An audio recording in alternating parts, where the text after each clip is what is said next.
Okay okay yes ఒకసారి Pratyusha debate కూడా సరిగా జరగని ఒక పరిస్థితి ఉంది.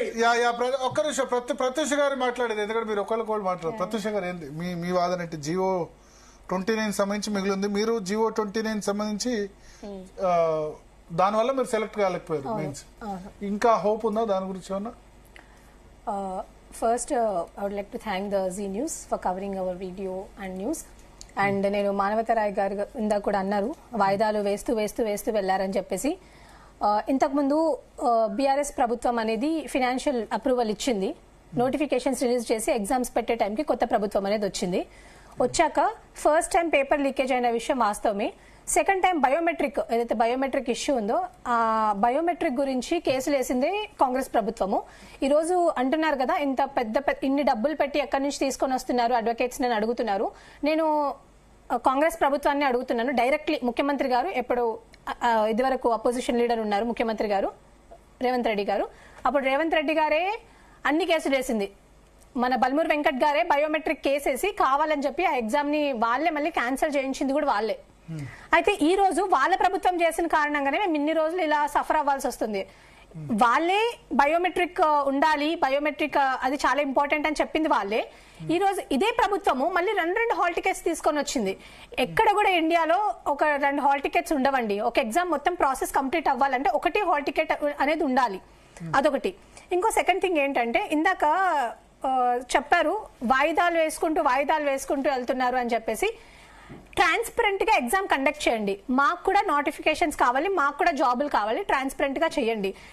సార్ మాట్లాడుతూ ఇందాక అన్నారు మానవతరాయ్ గారు ఎక్కడ కూడా ఇది లేదు రిజర్వేషన్స్ ఫాలో అవ్వట్లేదు అని అన్నారు.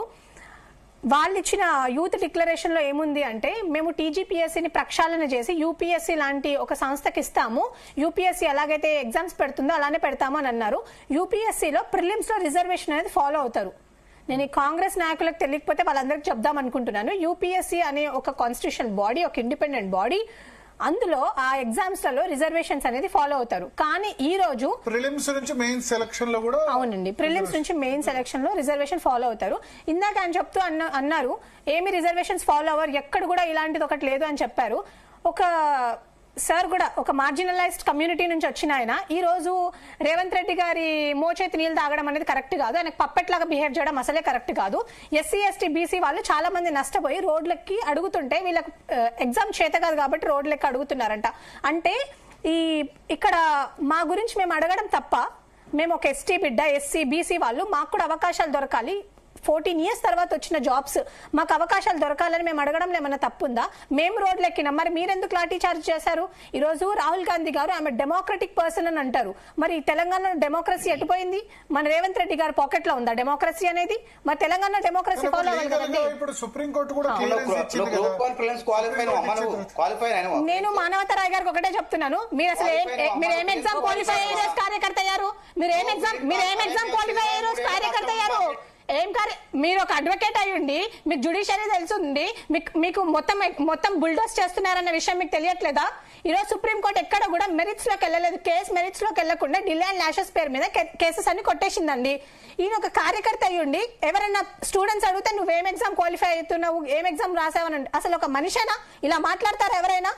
ప్రతి స్టూడెంట్ ఈ రోజు విద్యార్థులు వీళ్ళ మీద ఏం లాఠీ చార్జీలు జరుగుతున్నాయండి, మా మీద లాఠీ చార్జీలు జరుగుతున్నాయి, మమ్మల్ని పోలీసులు అరెస్ట్ చేస్తున్నారు, మేము పిచ్చకి తిరుగుతున్నామా? చేత కాకపోతే ఎందుకు ఇచ్చారు మీరు మేనిఫెస్టోలో 2 లక్షల జాబ్లు ఇస్తామని? చేత కానప్పుడు ఇవ్వద్దు. ఎవరిని పిచ్చోలు చేస్తున్నారు? మొత్తం తెలంగాణని పిచ్చోలు చేస్తున్నారు మీరు. ఈ రోజు ఇంత నోరేసుకొని అరవడం కాదు, మీరు కరెక్ట్ గా నోటిఫికేషన్స్ ఇవ్వండి. ఏదన్నా అడిగితే మీరు క్వాలిఫై జియో 29 తీసుకొచ్చి ఎస్టీ ఎస్సీ బీసీ స్టూడెంట్స్ ఈరోజు క్వాలిఫై అవ్వకపోవడానికి రీజన్ మీరు కావాలని రెడ్డిలకు మాత్రమే మీ రాజ్యం అప్పగించాలనుకుంటున్నారు. 30 years వరకు అట్లా లేదండి. This is too much. నేను చెప్తాను, ప్రిలిమ్స్ లోనే మమ్మల్ని రెస్ట్రిక్ట్ చేశారు sir, SC ST BC marginalise communities ని. అలాంటప్పుడు జనరల్ కేటగిరీలో మాక్సిమం ఎంత వచ్చినా ఎస్సీ ఎస్టీ బీసీ రిజర్వేషన్స్ వాళ్ళకే వస్తాయి కదా, రెడ్డి వరకే. ఎంతమంది రెడ్డి సెలెక్ట్ అయ్యారు మొత్తం?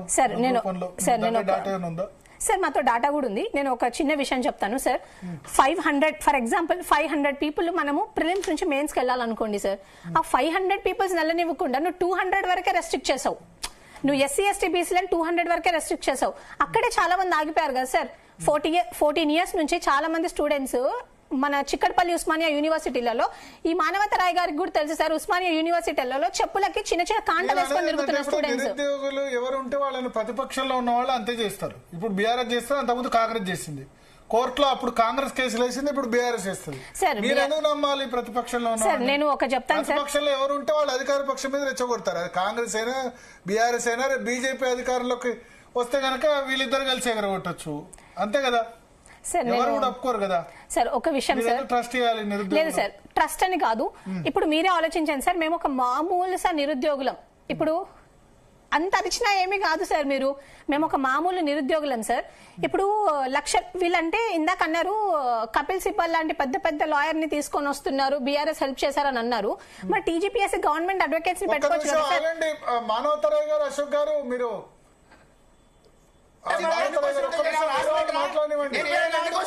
అప్లై చేయలేదు,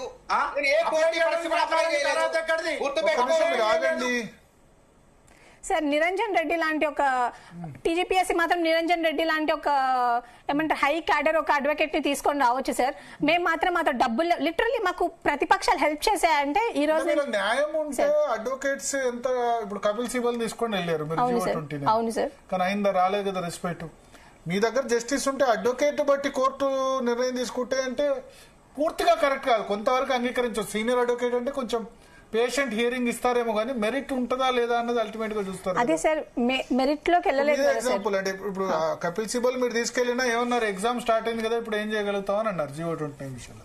కపిల్ సిబల్ మించి లాయర్ లేరు కదా అర్జున్. టైం అయిపోయింది కదా సార్ అప్పటికే.